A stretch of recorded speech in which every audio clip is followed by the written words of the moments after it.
A phone call from Syria. Opposition activist Musab al-Husseini is calling via Skype from the city of Homs, a major center of the Syrian protest movement. Musab, do you feel safe right now talking to me on the internet? Yeah, I feel safe now because I use a software to get encryption connection by the internet.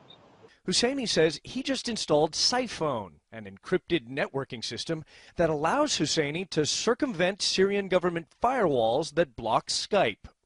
Cyphone also helps him evade online surveillance by Syrian intelligence agencies. Canadian businessman Rafal Rahazinski's company designed Cyphone with funding from the U.S. State Department.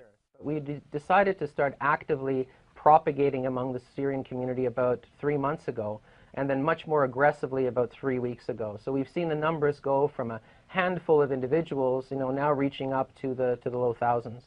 Cyphone is delivered to Syrian opposition members discreetly, either through text messages or emails that guide them to links where they can download the software.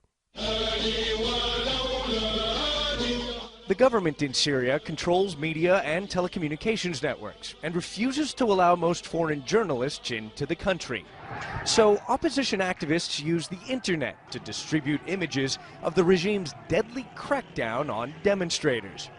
But President Bashar al-Assad's security forces have also proven effective at tracking down dissidents using internet and cell phone surveillance. What makes it even more problematic, and something that I think needs to be elevated on the political agendas in both Europe and the United States, is that Western companies from America and from European member states are actually providing precisely the tools that Assad and his collaborators are using against people. This month, a series of investigative reports by Bloomberg and the Citizen Lab prompted 2 California-based internet companies to announce they would cooperate with U.S. investigators after their surveillance technology was discovered in Syrian government hands.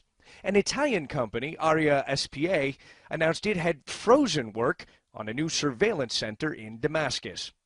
But Damascus appears to have other weapons in its cyber arsenal. This month, the European Union slapped sanctions against 3 members of the hacker group known as the Syrian Electronic Army. They're all accused of calling for violence against civilians in Syria. Musab al-Husseini, the Skype caller in Syria, knows this violence only too well. There's more than 5 or 6 of my friends have been killed. He says Western-supplied programs like Cyphone may help protect members of the opposition as they continue their dangerous struggle against the government.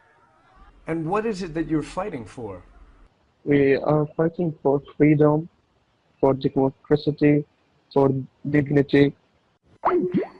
On the streets and over the internet. Ivan Watson, CNN, Istanbul.